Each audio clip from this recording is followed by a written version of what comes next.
Copyright disclaimer under Section 107 of the Copyright Act 1976. Allowance is made for fair use for purposes such as criticism, comment, news reporting, scholarship, and research.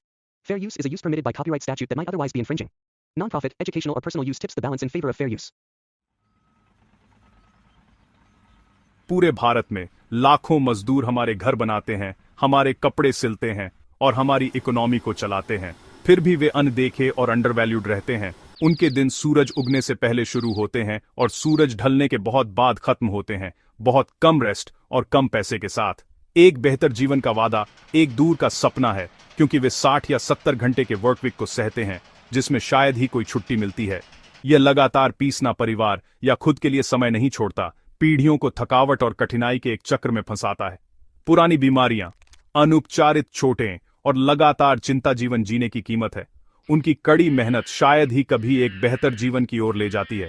इसके बजाय वे हमारी progress की भूली हुई रीढ़ बने रहते हैं। सवाल यह है, क्या हम एक ऐसा भारत चाहते हैं जो अपने वर्कर्स की थकान और बलिदान पर बना हो? उनका संघर्ष केवल इकोनॉमिक नहीं है, ये डिग्निटी और रिस्पेक्ट का मामला है। ये समय है कि उनकी कहानी को फिर से लिखा जाए, जिसके दिल में आशा और न्याय हो। जर्मनी, जापान और साउथ कोरिया जैसे देशों में वर्कर्स को स्किल्ड प्रोफेशनल के रूप में सम्मान दिया जाता है और वे बैलेंस्ड जीवन का आनंद लेते हैं। जर्मनी का वर्क वीक केवल 35 से 40 घंटे का होता है, जिसमें 2 दिन की छुट्टी की गारंटी होती है।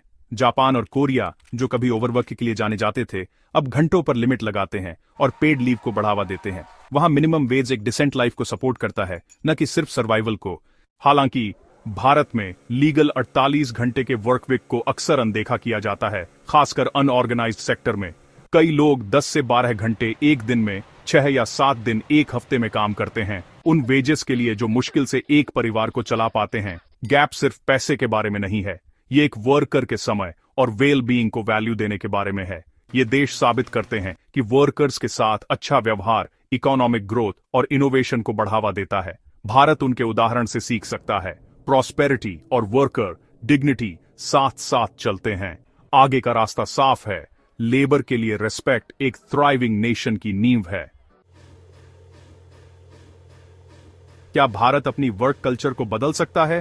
हां, अगर हम चेंज के 4 पिलर्स को कमिट करते हैं। पहला, लेबर लॉज को ओवरहॉल करें। एक 40 घंटे का वर्क वीक, 2 वीकली छुट्टियां और सभी के लिए एक सच्चा लिविंग वेज अनिवार्य करें। दूसरा, इन लॉज को ट्रांसपेरेंट, करप्शन फ्री सिस्टम और घंटों और पे की डिजिटल ट्रैकिंग के साथ लागू करें। तीसरा, स्किल डेवलपमेंट में इन्वेस्ट करें ताकि वर्कर्स अधिक प्रोडक्टिव और वैल्यूएबल बन सकें। चौथा, इंडस्ट्रीज को मॉडर्न टेक्नोलॉजी और एफिशिएंट मैनेजमेंट अपनाने के लिए प्रेरित करें। इन पिलर्स के साथ वर्कर्स कम समय में अधिक कमा सकते हैं और कंपनियां थ्राइव कर सकती हैं। गोल, एक ऐसा वर्कफोर्स जो सम्मानित, अच्छी तरह से भुगतान किया गया और सशक्त हो। यह कोई दूर का सपना नहीं है, यह एक बेहतर भारत के लिए एक प्रैक्टिकल ब्लूप्रिंट है। ट्रांसफॉर्मेशन के लिए एफर्ट की आवश्यकता है, लेकिन रिवॉर्ड्स बहुत बड़े हैं। वर्कर्स के लिए डिग्निटी नेशनल प्रोग्रेस का पहला कदम है।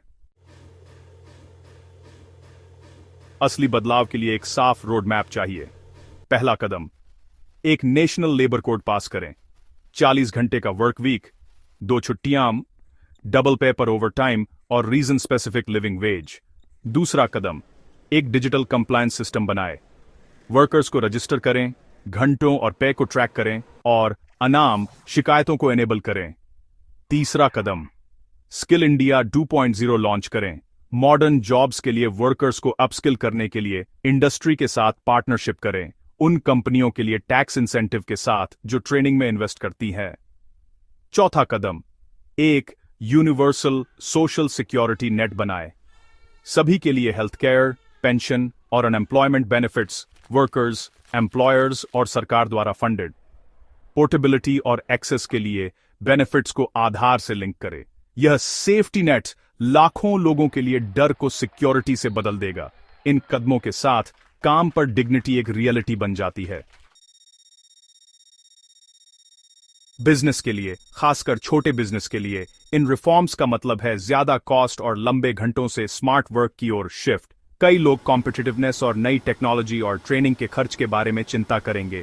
ट्रांजिशन मुश्किल होगा, लेकिन government support, subsidy, tax break और ट्रेनिंग बोझ को कम कर सकती है। लंबे समय में अच्छी सैलरी वाले आराम किए हुए वर्कर्स अधिक प्रोडक्टिव, लॉयल और इनोवेटिव होते हैं। कम घंटे कंपनियों को एफिशिएंट बनने के लिए मजबूर करते हैं, प्रोसेस इंप्रूवमेंट्स को बढ़ावा देते हैं और कॉस्टली टर्नओवर को कम करते हैं। कम दुर्घटनाओं और गलतियों का मतलब है बेहतर प्रोडक्ट्स और कम इंश्योरेंस कॉस्ट। शोषण के बजाय क्वालिटी और एथिक्स पर कंपटीशन करना भारत की ग्लोबल रेपुटेशन को मजबूत करेगा।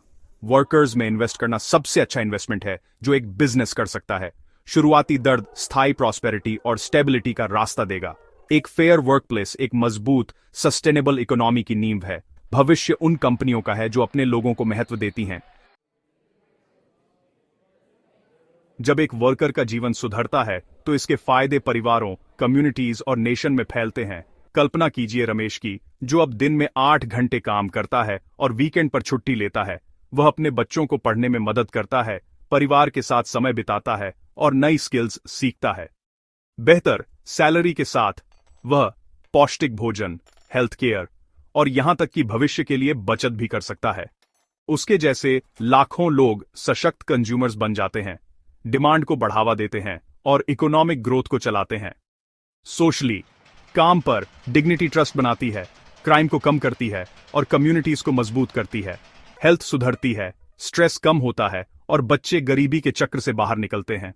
एक नेशन की सच्ची दौलत उसके लोगों की वेलबींग से मापी जाती है, न कि सिर्फ जीडीपी से। जब वर्कर्स थ्राइविंग होते हैं तो पूरा देश उनके साथ ऊपर उठता है। लेबर में इन्वेस्ट करना भारत के भविष्य में इन्वेस्ट करना है। एक खुशहाल वर्कर सिर्फ एक बेहतर प्रोडक्ट नहीं बल्कि एक बेहतर नेशन बनाता है। इस ट्रांसफॉर्मेशन में समय लगेगा, एक 20 साल की जर्नी, स्टेप बाय स्टेप। साल 1 से 5 नींव रखें, नए कानून पास करें, डिजिटल कंप्लायंस स्थापित करें और अवेयरनेस कैंपेन लॉन्च करें। पहले बड़ी कंपनियों और एक्सपोर्ट इंडस्ट्रीज पर फोकस करें। साल 6 से 10 मीडियम बिजनेस तक एनफोर्समेंट का विस्तार करें और स्किल इंडिया 2.0 को नेशन वाइड रोल आउट करें। हजारों ट्रेनिंग सेंटर्स स्थापित करें और ऑटोमेशन को इंसेंटिवाइज करें। साल 11 से 15 अनऑर्गेनाइज्ड सेक्टर में रिफॉर्म्स लाएं और सोशल सिक्योरिटी को यूनिवर्सल बनाएं। अब तक 5 डे वर्क वीक नॉर्मल होना चाहिए और इकोनॉमिक बेनिफिट्स क्लियर होंगे। साल 16 से 20 वर्कर्स के लिए रिस्पेक्ट की कल्चर को गहरा करें और एक high skill, high value economy के रूप में भारत की स्थिति को मजबूत करें। 2045 तक इंडियन लेबरर की कहानी डिग्निटी और प्राइड की होगी। यह एक न्यायपूर्ण और प्रॉस्परस भारत के लिए रोड मैप है। हमें स्क्रैच से शुरू करने की जरूरत नहीं है। दूसरे देशों ने रास्ता दिखाया है। युद्ध के बाद जर्मनी ने मजबूत वर्कर राइट्स, को-डिटर्मिनेशन और वर्ल्ड क्लास वोकेशनल ट्रेनिंग के साथ फिर से निर्माण किया, जिससे एक स्किल्ड, प्रॉस्परस वर्कफोर्स बना। साउथ कोरिया, जो कभी गरीब था, तेजी से बढ़ा। फिर उसने कम घंटों, उच्च मजदूरी और एक मजबूत सेफ्टी नेट की ओर बदलाव किया, इनोवेशन और प्रॉस्पेरिटी को बढ़ावा दिया। जापान, जो कभी ओवरवर्क के लिए बदनाम था, अब लिमिट्स लागू करता है और वर्क लाइफ बैलेंस को प्रोत्साहित करता है। यह साबित करता है कि गहरी जड़ें जमा चुकी संस्कृतियां भी बदल सकती हैं। ये देश दिखाते हैं कि वर्कर वेलबींग और इकोनॉमिक ग्रोथ साथ साथ चलते हैं। उनकी सफलता स्किल्स, फेयर पे और रेस्पेक्ट में इन्वेस्ट करने पर बनी है। भारत इन लेसन्स को अपने कॉन्टेक्स्ट में ढाल सकता है। खुशहाल वर्कर्स के साथ एक प्रॉस्परस नेशन का सपना कोई फैंटेसी नहीं है। यह एक साबित किया गया रास्ता है जिसे भारत अपना सकता है और अपनाना चाहिए। बदलाव का ब्लूप्रिंट पहले से ही लिखा हुआ है। यह मिशन हम सभी का है, सिर्फ सरकार का नहीं। सिटीजन उन लीडर्स के लिए वोट करें जो लेबर रिफॉर्म को चैंपियन करते हैं और एथिकल बिजनेस को सपोर्ट करें। सभी के लिए उचित मजदूरी, सुरक्षित वर्कप्लेस और सोशल सिक्योरिटी की मांग के लिए अपनी आवाज का उपयोग करें। एम्प्लॉयर्स रिफॉर्म को एक अवसर के रूप में देखें, न कि खतरे के रूप में। वर्कर्स के साथ सम्मान से व्यवहार करें, उचित भुगतान करें और उनके विकास में इन्वेस्ट करें। एथिकल प्रैक्टिसेस मजबूत, अधिक प्रॉफिटेबल बिजनेस बनाती है। वर्कर्स अपने अधिकारों को जानें, जेन्युइन यूनियनों में शामिल हों और खुद को बचाने के लिए नए डिजिटल टूल्स का उपयोग करें। अपने स्किल्स पर गर्व करें और सीखते रहें। साथ मिलकर हम शोषण के चक्र को तोड़ सकते हैं और एक ऐसा नेशन बना सकते हैं जहां हर वर्कर को महत्व दिया जाता है। भारत का भविष्य उसके लेबर की डिग्निटी पर निर्भर करता है। बदलाव हम में से हर एक से शुरू होता है। आज आइए एक ऐसा भारत बनाएं जहां हर वर्कर की कहानी आशा और प्राइड की हो। तो आप सोच रहे होंगे कि कंपनी को इसका क्या फायदा होगा। अगर कंपनियां अपने मजदूरों को अच्छी सैलरी, 40 घंटे का काम, 2 छुट्टियां और मॉडर्न टूल्स देती हैं तो उन्हें नुकसान नहीं बल्कि बड़ा फायदा होता है। 1. लॉयल और स्किल्ड वर्कर्स, बार बार हायरिंग की जरूरत नहीं। 2. प्रोडक्टिविटी और क्वालिटी बढ़ती है, खुश वर्कर और बेटर मशीन साथ काम करते हैं। 3. ऑटोमेशन और रोबोटिक्स से काम तेज, गलती कम और आउटपुट ज्यादा। 4. इन्वेस्टमेंट बढ़ता है, वर्कर अपना पैसा बचाकर मार्केट में लगाता है, इकोनॉमी ग्रो करती है। 5. ब्रांड और प्रॉफिट दोनों बढ़ते हैं क्योंकि efficient system plus happy workers वार्नी लॉन्ग टर्म सक्सेस।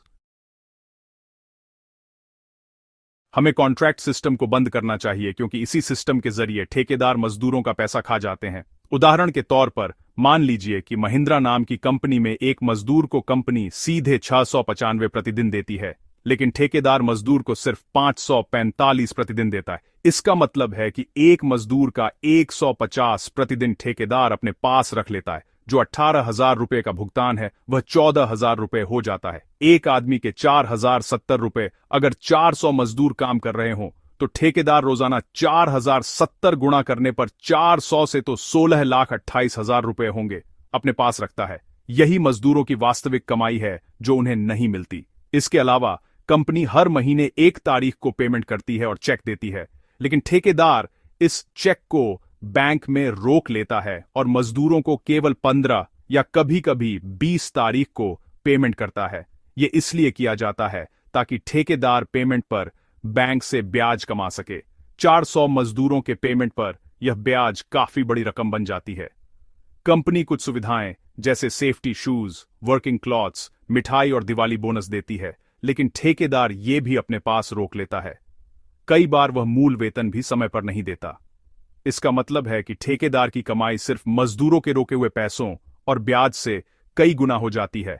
इसलिए इसे रोकने के लिए जरूरी है कि 1. कॉन्ट्रैक्ट सिस्टम बंद किया जाए। 2. कंपनी सीधे मजदूरों को पेमेंट करे। 3. मजदूरों को सभी लाभ और बोनस समय पर मिले। 4. 2014 से जो भी कर्मचारी परमानेंट नहीं बनाए गए हैं उन्हें परमानेंट करने का नियम लागू किया जाए। इससे मजदूरों की हक की कमाई उन्हें समय पर मिलेगी और ठेकेदार के गैर लॉसी फायदे बंद होंगे। महाराष्ट्र सरकार ने एक नया गवर्नमेंट रेजोल्यूशन निकाला है जिसमें मजदूरों को अब 12 से 14 घंटे तक काम करना पड़ेगा, लेकिन तनख्वाह वही पुरानी रहेगी। पर क्या आप जानते हैं, डॉक्टर बाबा साहेब आम्बेडकर ने ऐसे ही कानून को अपने समय में रद्द कर दिया था। उन्होंने साफ कहा था, लेबर्स एंड वर्कर्स ये 14 घंटे काम नहीं कर सकता, इससे उसकी सेहत और जिंदगी दोनों पर बुरा असर पड़ता है। इसीलिए बाबा साहेब ने 8 घंटे काम का कानून बनाया जिसे आज पूरी दुनिया मानती है, लेकिन अब वही गलती फिर से दोहराई जा रही है। महाराष्ट्र के लोगों, अगर आप चुप रह गए तो सरकार अपनी मनमानी करती रहेगी। याद रखिए, हमने उन्हें चुना है, हमारे मुद्दे सुलझाना उनकी जिम्मेदारी है। आज के महंगाई के जमाने में मजदूरों और कामगारों को कम से कम 27,000 से 30,000 तक का वेतन मिलना चाहिए। आपको क्या लगता है, क्या मजदूरों से 12 से 14 घंटे काम करवाना सही है? अपनी राय नीचे कमेंट में बताइए। वीडियो अच्छी लगी हो तो लाइक करें और चैनल पर नए हों तो सब्सक्राइब जरूर करें।